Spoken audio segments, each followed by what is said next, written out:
ka maniniwala kung sasabihin ko sa'yo na inedit ko to gamit lamang ang text into video. And I will show you how. Let's go.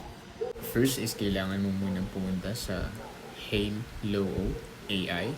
And after nito, makikita mo tong Reimagine Video Creation. At dito may nakalagay na text to video or image to video, depende sa'yo. Pero yung ginawa ko kanina is from text to video. So mag-login muna tayo. Let's go.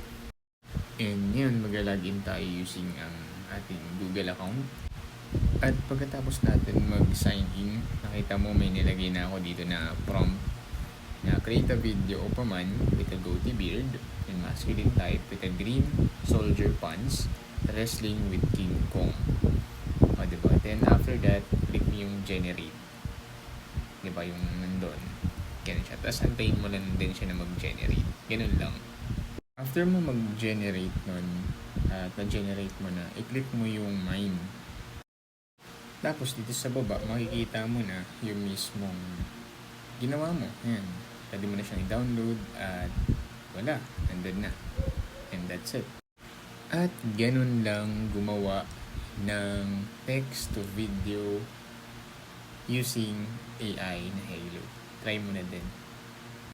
Imagine na lang yung future ng content creation. Kung gamit lamang yung text, kaya mo makapag-generate ng ganung klaseng video.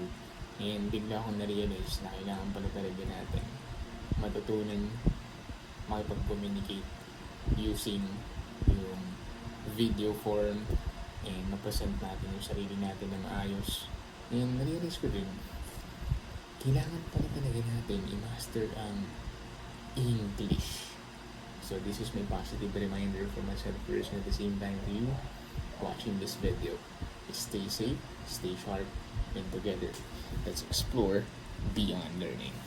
Peace.